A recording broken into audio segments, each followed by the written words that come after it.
네, YTN 뉴스라이더와 함께하고 계십니다. 지난 주말 사이에 이 영상이 큰 이슈였죠. 10대 청소년이 60대 경비원을 폭행하는 영상이었는데요.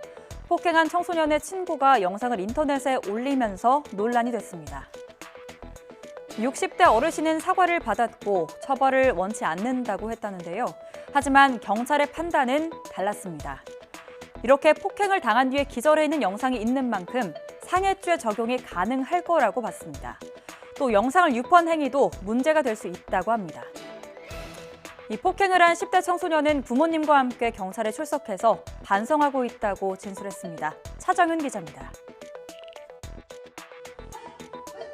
경비원으로 보이는 60대 남성과 10대 남성이 주먹을 휘두르며 몸싸움을 벌입니다.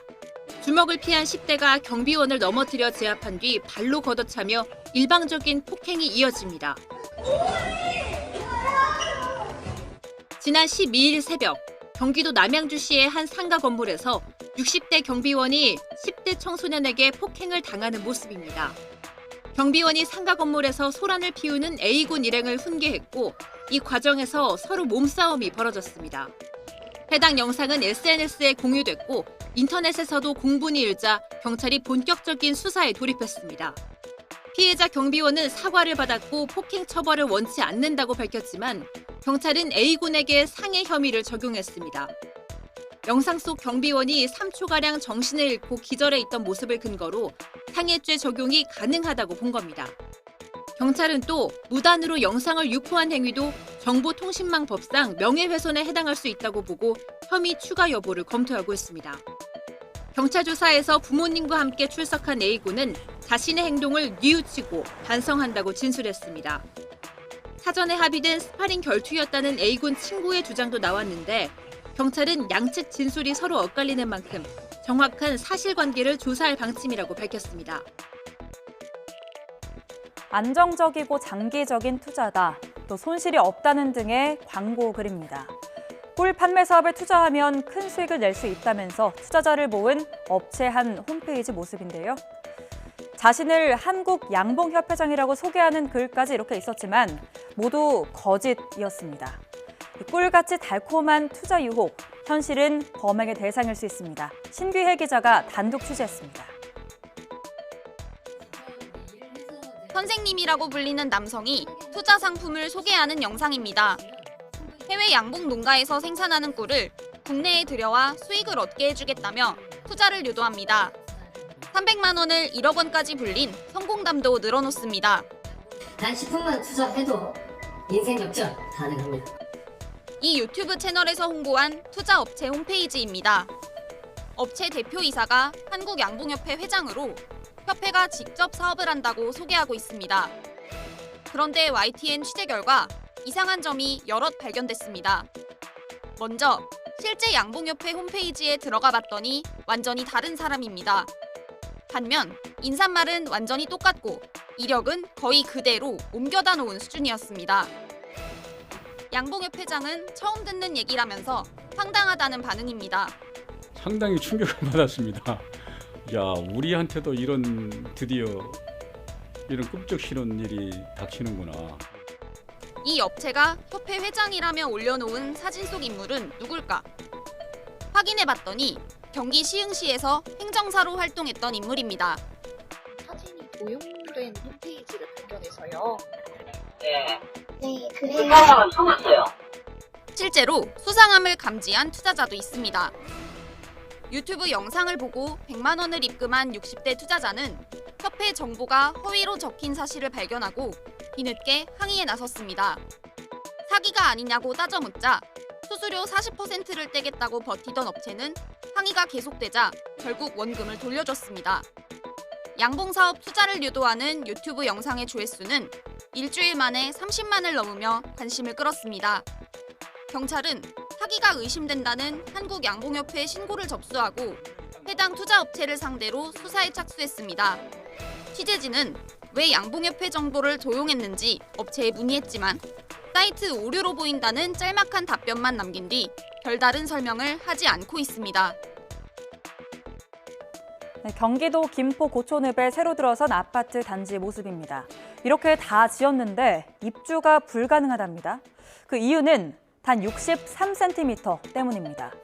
공항 주변인데 제한 고도를 넘어서 건물이 지어졌습니다. 마른 하늘의 날벼락은 입주 예정자들에게 떨어졌습니다. 자녀의 학교 문제나 대출금 상환 등 여러 가지 문제가 엮여 있는 만큼 더 난감할 수밖에 없을 텐데요. 이걸 어떻게 하면 좋을까요? 윤태인 기자가 현장에 다녀왔습니다. 경기 김포시 고촌읍에 있는 아파트 단지입니다. 지난 2020년 11월부터 시작한 공사는 최고 15층 높이로 마무리돼 입주 준비를 모두 마친 상태입니다. 하지만 엘리베이터 타워 높이에 문제가 생겨 아직 한 집도 입주를 못하고 있습니다. 입주 예정일은 지난 12일. 새 아파트 이사를 기다리던 입주 예정자들은 날벼락 같은 불어 소식에 발만 동동 구를 뿐입니다. 당장 자녀의 학교나 대출금 상환 등의 피해가 불가피하게 됐습니다. 살 곳이 없어 지금 나라에. 한 달 전만 얘기를 했어도 뭐 어떤 대책을 세우는데 지금 무방비 상태란 말이죠. 이 충격에. 난감하다고 지금. 김포공항 주변 건축물은 항공기가 안전하게 운항하도록 고도를 법으로 제한하고 있습니다. 조합원들은 임시 사용 승인을 요청했지만 김포시는 아파트 엘리베이터 타워를 제한 높이에 맞춰 재시공해야 한다는 방침을 분명히 했습니다. 또 준공보고서를 허위로 제출한 시공사와 감리사를 상대로 고발에 나서는 등 형사 책임도 묻기로 했습니다. 전문가들은 아파트 시공 과정 중 제대로 점검이 되지 않아 발생한 문제로 보인다고 지적했습니다. 만약에 이런 오차가 난다면 사전에 설계 변경 허가를 받아서 시공을 했었다면 시공자라든지 감리자라든지 책임을 면할 수 있는 기회가 있었는데 김포시는 시공사의 재시공 계획과 입주민 보상 대책 등 조치 계획을 제대로 이행하는지 철저히 감독할 예정입니다. 아파트 높이를 낮추려면 빨라야 2개월 뒤에나 입주가 가능할 것으로 보여 엄동설안의 입주 예정자들의 불편은 당분간 이어질 전망입니다. 네, 올해부터는 음식을 살 때 보면 유통기한 대신 이렇게 소비기한이 표시됩니다. 유통기한은 제조일로부터 유통과 판매가 허용된 기간이고요. 소비기한은 우리가 보관만 잘하면 얼마든지 섭취가 가능한 기간을 의미합니다. 유통기한으로 그동안 표시가 되다 보니까 실제로 먹을 수 있는데도 버려지던 문제가 줄어들 거라고 하는데요. 음식 낭비나 환경오염 문제를 해결해서 사회적 이익이 기대된다고 합니다. 하지만 문제가 한 번에 해결되진 않겠죠. 그렇다면 남은 과제는 무엇인지 김선희 기자가 설명해드리겠습니다. 지난해 도입된 소비기한 표시제도. 1년간의 계도 기간을 거쳐 올해부터 유통기한 대신 소비기한을 표시하고 있지만 아직도 모르는 사람들이 많습니다. 유통기한은 제조일로부터 유통과 판매가 허용된 기간, 한마디로 식품을 팔아도 되는 기간입니다. 소비기한은 보관 방법만 잘 지키면 식품 섭취에 문제가 없는 기간을 말합니다. 보통 유통기한이 소비기한보다 짧아서 먹을 수 있는데도 버려지는 게 많아 음식 낭비와 환경 오염 문제가 거론돼 왔습니다. 소비기한으로 바뀌면서 연간 약 1조 원 규모의 사회적 이익이 기대되고 있습니다. 생산이나 재고 관리 부분에서 예측 가능성이 조금 상승할 수 있는 부분, 이제 수출적인 부분에서 놓고 보면 운송할 수 있는 기간이라든지 이런 것들을 고려한다고 그러면 좀 더 유리한 측면이 있을 수 있겠고. 정부는 두부와 막걸리 등 총 700여 개 품목의 소비기한 참고값을 제시하고 있는데 기존 유통기한보다 많게는 2배 이상 늘어납니다. 하지만 매출 상위 100대 기업 가운데 기간을 늘린 업체는 4% 수준으로 대부분 유통기한을 소비기한으로 표기만 바꿨습니다. 소비자가 가정에서나 보관할 때 온도 같은 게 이제 지켜지지 않으면 식품의 안전 문제 이런 걸 좀 위협할 수 있기 때문에 안전이 식품업계에서는 안전이 최우선이거든요. 최선의 기간을 좀 보수적으로 잡는. 소비기한 사용은 세계적인 추세로 OECD 대부분 국가가 도입한 상태입니다. 결국 소비자와 유통사, 제조사가 소비기한에 대한 명확한 인식을 갖고 보완해 나가는 것이 선결 과제입니다.